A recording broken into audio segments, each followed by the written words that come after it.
Back to commerce zone. और आज हम कवर करने जा रहे हैं हमारे full fledge question of retirement, जो कि आपको 5 मार्कर में देखने को मिलेगा आपके बोर्ड के एग्जाम में। राइट। सो जैसा कि हमने नया सैम्पल पर देखा है, वहाँ पर 2, 3 एंड 5 मार्कर्स में रिटायरमेंट के क्वेश्चंस देखने को मिले हैं। तो ये रहा हमारा आज का क्वेश्चन, जो कि आपका सारे डाउट्स क्लियर करने वाला है। तो let's have a look on this question first. मैंने ये क्वेश्चन चूज़ करा है क्योंकि इसके अंदर हमें सारे बंचेस मिल रहे हैं। हमें यहाँ पर रीवैल्यूएशन से रिलेटेड भी पॉइंट्स दिख रहे हैं। हमें यहाँ पर कुछ नरेश के कैपिटल अकाउंट से लोन अकाउंट में ट्रांसफ़र करने का पॉइंट भी दिख रहा है, और न्यू प्रॉफिट शेयरिंग रेशो भी दिख रहा है, जिससे कि हम गेनिंग रेशो यूज़ कर सकते हैं। राइट। सो ये एक बहुत बढ़िया क्वेश्चन रहने वाला है, एक प्रॉपर मिक्स रहने वाला है, जो कि हमें बोर्ड में देखने को मिलेगा। चलिए क्वेश्चन की तरफ ध्यान से देखते हैं। आपको पहली एडजस्टमेंट में देखने को मिल रहा है कि प्रीमिसेस जो है वो 20% से अप्रिशिएट करना है, स्टॉक डेप्रिशिएट करना है, provision for doubtful debt change करने हैं, further provision for legal is to be made for 1200 and furniture to be brought up to 45,000। Right. ये सारा रीवैल्यूएशन के अंदर जाएगा। गुडविल से रिलेटेड पॉइंट है, ये हमारे PFG बांटने में काम आएगी। उसके बाद आपको लिखा हुआ है, ध्यान से देखिए, 26,000 from Naresh capital account be transfer to his loan account and the balance paid through bank if required necessary loan be obtain from the bank. मतलब कि बाकी का सारा जो पैसा है वो हम बैलेंस जितना भी है वो पे कर देंगे। अगर हमारे पास नहीं है तो हम लोन लेके पे ऑफ करेंगे, लेकिन पे ज़रूर करेंगे नरेश को जाने से पहले। और उसके बाद लास्टली आपको दे दिया है कि पंकज और सौरभ जो है वो बाद में 5:1 में प्रॉफिट शेयर करेंगे, यानी कि हमें गेनिंग रेशियो वर्किंग नोट में कैलकुलेट करके देखना पड़ेगा कि कौन कितनी गुडविल देगा। राइट। तो चलिए शुरू करते हैं इस क्वेश्चन के साथ। जैसे कि आपको दिख रहा है कि मैंने ऑलरेडी सारे फॉर्मेट बना लिए हैं, तो आप भी इसी तरह से फॉर्मेट बनाइएगा। सबसे पहले हम शुरू करेंगे हमारे रीवैल्यूएशन अकाउंट के साथ, फॉलोड बाय हमारे पार्टनर्स कैपिटल अकाउंट, और उसके बाद फिर हमारा लास्ट स्टेप जो रहेगा वो बैलेंस शीट मैच कराने का रहेगा। ठीक है। एक ही वीडियो में आपका पूरा एक फुल फ्लैश क्वेश्चन यहाँ पर आपको तैयार मिलेगा। राइट। चलिए सबसे पहले आपको दे रखा है प्रीमिसेस जो है वो 20% से अप्रिशिएट करना है। तो बैलेंस शीट में आपको देखने को मिल रहा है कि प्रीमिसेस जो है वो 80,000 पे है ऑलरेडी, और जब हम 20,000 से 20% से बढ़ाएंगे तो हम क्रेडिट करेंगे, फ़ायदा हो रहा है हमें, हम क्रेडिट करेंगे। हम लिखेंगे प्रीमिसेस 80,000 का 20% कितना हुआ 16,000, वो हम यहाँ पर क्रेडिट कर देंगे। नेक्स्ट हमें देखने को मिला स्टॉक जो है वो 10% से वैल्यू कम हो रही है। तो जब हमें नुकसान होता है तो हम उसे डेबिट करते हैं, और एसेट अगर हमारा 10% से कम हो रहा है तो हम उसे डेबिट करेंगे। 900 रुपये आपके स्टॉक की वैल्यू बैठेगी। नेक्स्ट आपका कितना बैठ रहा है, provision for doubtful debt was to be made to 5%। अब आप बिल्कुल ध्यान से क्वेश्चन में देखिए, डेटर के नीचे आपको ऑलरेडी दिख रहा है 400 रुपये हमने प्रोविजन बना रखा है, लेकिन फिर से हमें कहा गया है कि प्रोविजन 5% ही रखना है। तो जब हम ग्रॉस डेटर देखेंगे, जो इनर कॉलम में लिखा हुआ है वो दिख रहा है कि 6,000 रुपये हमारे ग्रॉस डेटर है। उस 6,000 का 5% आप रफ में कैलकुलेट करके देखिए तो सिर्फ 300 रुपये निकल कर आ रहा है। कहने का मतलब कि लायबिलिटी को यहाँ पर 300 रुपये तक रखना है, और यहाँ पर हमें ओरिजिनली दे रखी है 400। तो क्या हम कह सकते हैं कि 100 रुपये से हमें फ़ायदा हो रहा है? बिल्कुल हो रहा है। हम 100 रुपये से अपने प्रोविजन फॉर डाउटफुल डेट को कम कर रहे हैं, और यहाँ पे ये हम क्रेडिट साइड में 100 रुपये लिख देंगे। राइट। उसके अलावा हमें देखने को मिल रहा है कि further provision for legal damages, यहाँ हमें लायबिलिटी में ऑलरेडी देखने को मिल रहा है। देखिए यहाँ पर आपको 6,000 रुपये से प्रोविजन फॉर डैमेजेस दिख रहा है, लीगल डैमेजेस, लेकिन अब 1,200 रुपये से इसे और बढ़ाना है, फर्दर बढ़ाना है, तो हमें एक नुकसान हो गया, और हम लिख देंगे प्रोविजन फॉर लीगल डैमेजेस 1,200 रुपये से डेबिट। ठीक है। इसके अलावा हमें क्या और कुछ दे रखा है, हाँ, फर्नीचर 41 से 45 हो रहा है, तो हमें 4,000 से फर्नीचर की वैल्यू अप्रिशिएट हो रही है, तो इसे हम डायरेक्टली लिख देंगे, इसमें कुछ भी नहीं करना। पहले 41 था, अब 45 हो गया, 4,000 से फ़ायदा हो गया। तो अब वही पुराना काम टोटलिंग करेंगे, जौन सी साइड बड़ी है उसका टोटल दोनों तरफ आ जाएगा। देखने को मुझे क्रेडिट साइड बड़ी लग रही है, 20,100 इसका टोटल है, यही टोटल मैंने यहाँ पर लिख दिया 20,100। और जब मैं बैलेंसिंग करूँगी तो यहाँ का टोटल बन रहा है 2100। 20,100 में से 2100 माइनस करेंगे तो कुछ 18,000 हमारा जो प्रॉफिट है वो बच जाएगा। और इस प्रॉफिट को अल्टीमेटली हम कहाँ भेजने वाले हैं, हम भेजने वाले हैं पार्टनर्स के कैपिटल अकाउंट में। तो partners capital account, Pankaj, Naresh और सौरभ, अब इनका जो ओल्ड रेशो था, कितना था ओल्ड रेशो, 3:1, तो उसी रेशो में हम इस 18,000 को बांट देंगे। जल्दी से बांटेंगे 3:1 में 18,000 को, तो ये आपका आएगा 9,000, 6,000 और 3000, ठीक है ना। बांटना आई होप सबको आता है 3 to 1, इट्स वेरी सिंपल, और मैं ऑलरेडी सिखा चुकी हूँ अपनी प्रीवियस वीडियोस में। अगर आपने नहीं सीखा है तो प्लीज़ उन वीडियोस को देख लीजिए, आपको सारा कॉन्सेप्ट क्लियर हो जाएगा, है ना। आगे बढ़ते हैं। अब पार्टनर कैपिटल अकाउंट बनने का हमारा जो मैकेनिज्म है वो क्या है। देखिए, जब भी आपके पार्टनर का कैपिटल अकाउंट बनता है तो हमारे पास 3 चीज़ें होती है। नंबर 1 कि बैलेंस शीट में जो भी इन पार्टनर का बैलेंस है या कोई भी रिजर्व्स है या कोई भी प्रॉफिट है जो हमने बांटने के लिए रखा हुआ है और अभी तक बांटा नहीं है, पहले हम वो डिस्ट्रीब्यूट कर देंगे। स्टेप नंबर 2 ये जो रिवैल्यूएशन का प्रॉफिट आया है ये हम पार्टनर्स में बांट देंगे। और स्टेप नंबर 3 जो हमारा गुडविल का पॉइंट है, गुडविल डिस्ट्रीब्यूट कर देंगे, राइट। तो ये सब करने के साथ हमारा क्या होगा, पार्टनर का कैपिटल अकाउंट तैयार हो जाएगा। चलिए शुरू करते हैं। सबसे पहले आप बिल्कुल ध्यान से क्वेश्चन के अंदर देखिए, लायबिलिटी साइड में आपको बांटने लायक सबसे ऊपर जनरल रिजर्व दिख रहा है और सबसे नीचे आपको कैपिटल बैलेंसेस दिख रहे हैं। इसके अलावा और कोई भी ऐसा रिजर्व नहीं दिख रहा जो पार्टनर्स जो है बांटने के लिए रख रहे हैं।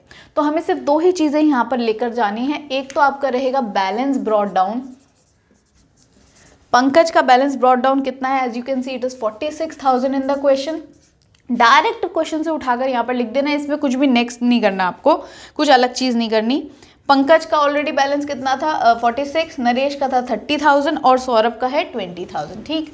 नेक्स्ट जनरल रिजर्व जो हमें दे रखे हैं, जनरल रिजर्व, इसका क्या करना है भाई, इसको 3 to 1 में बांट देना है। तो बुक के अंदर हमें दिख रहा है 12,000 है जनरल रिजर्व। 12,000 को जब आप 3 to 1 में बांटोगे तो आपका 6,000, 4,000 और 2,000 आपका जनरल रिजर्व बढ़ जाएगा, ठीक है। और मुझे एसेट साइड में भी कुछ नहीं दिख रहा बांटने लायक। तो अब हमारा क्या रहेगा, स्टेप नंबर 2 जो कि रहेगा रीवैल्यूएशन के प्रॉफिट को उठाकर यहाँ पर पोस्ट कर देना। क्योंकि ये डेबिट में आया है तो ये क्रेडिट के अंदर पोस्ट होगा, ऐसे क्रॉस में पोस्ट होता है, ठीक है। अगर क्रेडिट में आता तो डेबिट में पोस्ट करते हैं। क्रेडिट का मतलब लॉस होगा तो हम डेबिट में डालेंगे, लेकिन यहाँ पर हमारा प्रॉफिट है और प्रॉफिट हम क्रेडिट करते हैं हमेशा। ये हमारा रीवैल्यूएशन अकाउंट के नाम से एंट्री हो जाएगी। क्या एंट्री होएगी, 6,000 एंड 3,000, ठीक है। मैंने इसीलिए एक ही बोर्ड में सारी चीज़ें रखी हैं ताकि आपको कंफ्यूजन ना हो कि पहले क्या था और अब क्या है, राइट। थोड़ा सा आपको छोटा दिख रहा होगा, थोड़ा आपको ध्यान से फोकस करना पड़ेगा, लेकिन एक ही बोर्ड में अगर आपको सारे अकाउंट्स दिखेंगे तो ज़्यादा क्लियर रहेगा, आपकी क्लैरिटी ज़्यादा अच्छी होगी, राइट। आगे बढ़ते हैं। स्टेप 1 हमने कर लिया, बैलेंस शीट खाली कर ली। स्टेप 2 हमने कर लिया, रिवैल्यूएशन का प्रॉफिट बांट दिया। स्टेप नंबर 3 के लिए हम क्या करेंगे, गुडविल किसको कितनी बांटनी है उसके लिए पहले गेनिंग रेशो निकालेंगे। चलिए शुरू करते हैं। यहाँ पर आप एक अलग से पेज में अपने वर्किंग नोट्स लिख सकते हैं। वर्किंग नोट्स के अंदर आपको सबसे पहले निकालना है गेनिंग रेशो, राइट। अब गेनिंग रेशो के लिए आपको क्या करना है, जो पार्टनर छोड़कर जा रहा है इन तीनों में से, पंकज, नरेश और सौरभ में से, वो है नरेश। तो ऑब्वियसली नरेश जा रहा है तो ये तो सिर्फ सेक्रीफाइस कर रहा है। तो जो ओल्ड पार्टनर बच गए हैं, पंकज और सौरभ, ये दोनों करेंगे गेन। तो जब भी हम गेनिंग रेशो निकालेंगे हम सिर्फ पंकज का निकालेंगे और सौरभ का, ठीक है। अब देखिए, गेनिंग का फॉर्मूला होता है new minus old. New ratio हमारा क्या है, 5:1 यानी 5/6 एंड 1/6। ओल्ड क्या था, 3:1 यानी कि -3/6 एंड 1/6, क्योंकि 2 जो था वो तो नरेश का हिस्सा था। तो पंकज जब गेन करेगा तो वो कितने से गेन करेगा, 2/6 से। और सौरभ को कोई भी गेन नहीं हो रहा, ना कोई लॉस हो रहा है, 0 पे आके इसकी सुई अटक गई। कहने का मतलब कि सिर्फ और सिर्फ पंकज जो है वो गेन कर रहा है और वही नरेश को उसके हिस्से की गुडविल देगा। अब कितनी गुडविल देगा इसकी बात करते हैं। देखिए, आपको क्वेश्चन में गिवन है वर्किंग नोट नंबर 2 में कि फर्म की गुडविल इज 42,000। इसमें से रिटायरिंग पार्टनर नरेश का हिस्सा कितना होगा, नरेश शेयर इज 42,000 में से उसका शेयर कितना था, 2/6, यानी कि कितना, 1/3। इसका जब आप 1/3 करोगे तो आपका 14,000 निकल कर आएगी और ये पूरी की पूरी गुडविल कौन देगा, पंकज देगा, ठीक है। तो अब जब हम गुडविल की एंट्री यहाँ पर करेंगे तो आपकी एंट्री क्या रहेगी, नरेश जो है ये तो जा रहा है, इसको तो मिलेगा पैसा, तो मिलने की एंट्री हम क्रेडिट में करते हैं क्रेडिट साइड पे। तो हम करेंगे नरेश के अकाउंट में 14,000 क्रेडिट। ना पंकज को कुछ मिल रहा, ना सौरभ को कुछ मिल रहा, और दे कौन रहा है, पंकज दे रहा है। तो पंकज के अकाउंट से पैसे काटेंगे 14,000। अब नाम क्या आएगा, क्योंकि नरेश को पंकज दे रहा है तो एंट्री होगी पंकज कैपिटल अकाउंट, और क्योंकि पंकज नरेश को दे रहा है तो ये यहाँ पर एंट्री करेगा कि भाई नरेश कैपिटल अकाउंट में मैं ये पैसे दे रहा हूँ। क्लियर। इसके बाद अब हमारा कोई भी काम नहीं रह गया, अब हमें टोटलिंग करनी है। सिर्फ एक जो लास्ट एडजस्टमेंट हमें दे रखी थी कि नरेश को हम हाथ के हाथ 26,000 पे ऑफ करेंगे उसके लोन अकाउंट में, और उसके बाद जो भी बच गया वो उसको हाथ में कैश रख देंगे। ठीक है, चलिए अब करते हैं कैलकुलेशन का पार्ट। जब आप टोटल करेंगे, सबसे पहले नरेश के साथ ही शुरू करते हैं। ये आपका टोटल का हिस्सा है।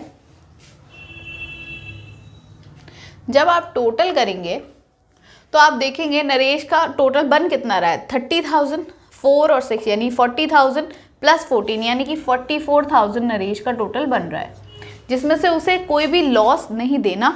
तो नरेश अल्टीमेटली पूरा का पूरा 44,000 लेकर जाएगा।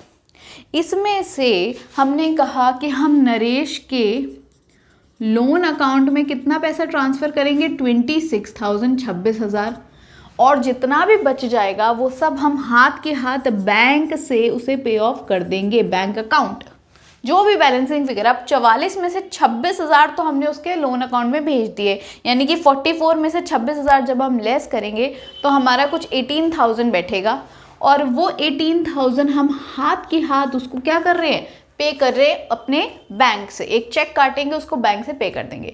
हाँ, लेकिन हमारे बैंक में अगर पैसा नहीं है तो हम लोन लेंगे, बैंक को ओवरड्राफ्ट करेंगे, लेकिन पे ज़रूर करेंगे। यहाँ पर हमने नरेश का पूरा हिसाब कर दिया ख़त्म। ठीक है, इसके बाद आपका क्या काम रह गया है कि बाकी जो एग्जिस्टिंग पार्टनर्स है पंकज और सौरभ, इन दोनों के बैलेंस कैरेट डाउन कैलकुलेट करने हैं।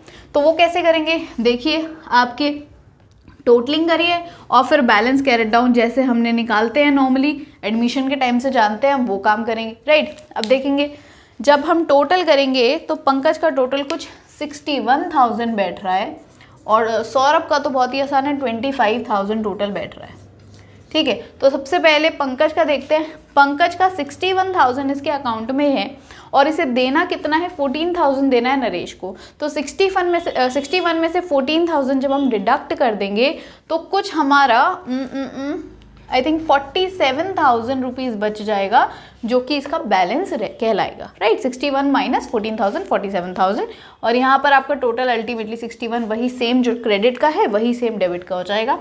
और सौरभ का तो ना कुछ लेना है ना देना है, तो अल्टीमेटली वही 25,000 इसका बैलेंस कैरी डाउन कहलाया जाएगा, जो ये अगले साल से कंटिन्यू करने वाला है। ठीक, बाकी सारी जगह पे मैं ब्लैंक इसलिए डाल रही हूँ क्योंकि इस एंट्री में इनके अकाउंट्स में कोई भी चेंजेस नहीं हो रहे हैं, इसलिए ब्लैंक रहेगा। राइट, बैलेंस कैरेट डाउन में सिर्फ एग्जिस्टिंग पार्टनर जो पंकज और सौरभ है उनका बैलेंस रहेगा।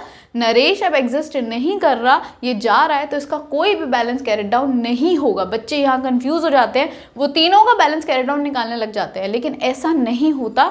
सिर्फ जो एग्जिस्टिंग पार्टनर जो इन फ्यूचर कंटिन्यू करेंगे उन्हीं का बैलेंस कैरेट डाउन निकलता है। नरेश तो जा चुका, तो उसका आधा पैसा लोन अकाउंट और बाकी उसको हाथ के हाथ हमने पे कर दिया कि भाई तुम्हारे सारे ड्यूज पे हो गए हैं, अब तुम घर जाओ, टाटा बाय बाय। ठीक, अब हमारा क्या काम रह गया, last stage of this question, balance sheet banana.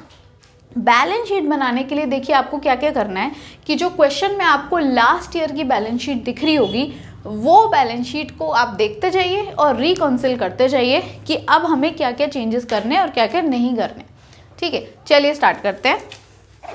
Last year asset side में हमें बैंक के अंदर कुछ 7600 दिख रहे थे, लेकिन हमने इसे 18,000 पे कर दिए। भाई हमारे बैंक में पड़े हैं 7600, पे ऑफ हमने कर दिया 18,000, तो ऑब्वियसली लोन लिया होगा जो हमें पता ही है, और उस लोन का नाम क्या होता है, bank overdraft, short term loan को कहते हैं। तो यहाँ पर हम लिखेंगे लायबिलिटी में कि हमारे बैंक में अब पैसा नहीं है, हम बैंक में ओवरड्राफ्ट कर रहे हैं। ये बहुत इंपॉर्टेंट पॉइंट है, बैंक में हम ओवरड्राफ्ट कर रहे हैं।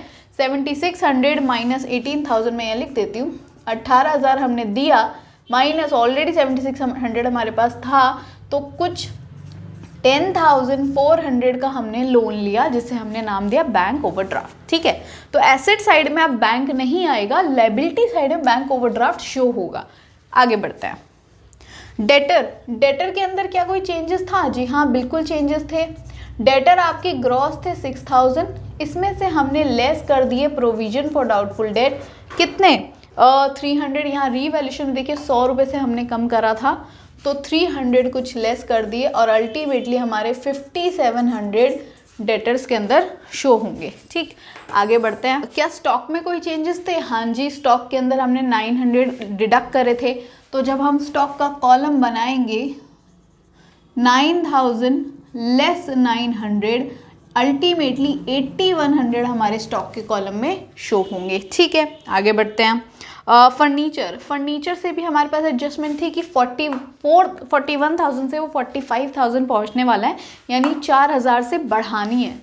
तो फर्नीचर को अल्टीमेटली हम पूरा 45,000 लिख देंगे, जो हमें पता है, हमें एडजस्टमेंट में देखने को मिला। आगे बढ़ते हैं।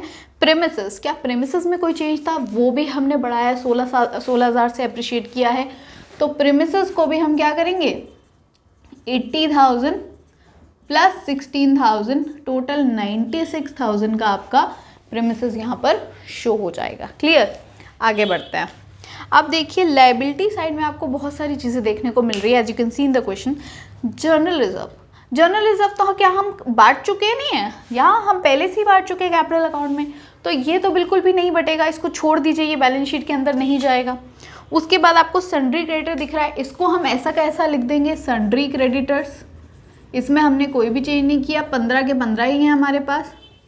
उसके बाद हमें दिख रहा है बिल पेएबल, ये भी हमारा ऐसा का ऐसा ही है, 12,000, इसमें कोई चेंज हमने नहीं किया। फिर हमें दिख रहा है आउटस्टैंडिंग सैलरी 2200 की, तो ये भी हमारी लायबिलिटी बरकरार है, इसमें भी हमने कोई भी चेंज नहीं किया है। ठीक, उसके बाद हमें दिख रहा है प्रोविज़न फॉर लीगल डैमेजेस, तो क्या इसमें कोई चेंज था? ये देखिए हमने 1200 रुपये से प्रोविज़न फॉर लीगल डैमेजेस बढ़ा दिया है, तो प्रोविज़न फॉर लीगल डैमेजेस अब 6,000 नहीं रह गया, अब कितना हो गया है, 7,200 हो गया है ना। उसके बाद आपको कैपिटल अकाउंट के बैलेंसेस जो कि यहाँ से उठाने हैं, यानी कि बैलेंस कैरेट डाउन जो हमने दोनों का निकाला था, पंकज और सौरभ, वो अब यहाँ पर जाएगा कैपिटल बैलेंस में। पंकज का और सौरभ का कितना कितना है, 47,000 और 25,000। जब आप इन दोनों को ऐड करेंगे तो आपके आउटर फिगर में निकल कर आएगा कुछ 72,000। ठीक है, टोटल 72,000 एज कैपिटल फर्म के पास दोनों पार्टनर का है।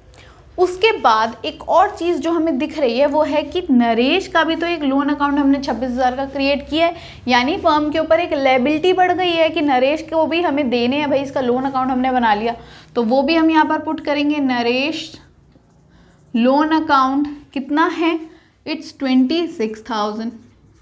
अब हमारे पास और कुछ भी नहीं बचा, बैलेंस शीट के अंदर के सारे आइटम ख़त्म हो गए हैं, और जितने हमने यहाँ पे रीवैल्यूएशन में चेंजेस करे थे, क्या कुछ भी छोड़ा नहीं। स्टॉक हो गया, प्रोविज़न हो गया, प्रीमिसेस हो गया, डाउटफुल डेट हो गया, फर्नीचर हो गया, सब हो गया। यहाँ से हमने बैलेंस कैरेट डाउन उठा लिए, नरेश का लोन अकाउंट उठा लिया, जितनी भी चीज़ें हम कर सकते थे वो सब हमने उठा लिया। और अब जब हम टोटल करेंगे तो आपके बैलेंस शीट का जो नेट टोटल आएगा, it will be 1,54,800 on both the sides, 1,54,800। जब आप टोटलिंग करेंगे तो आपको देखने में पता चलेगा कि दोनों साइड की बैलेंस शीट हमारी मैच कर रही है। इसके बाद भी अगर आपको कोई भी डाउट हो तो you can comment down in the comment section, I will definitely revert you back. Till then keep learning, keep growing. Thank you.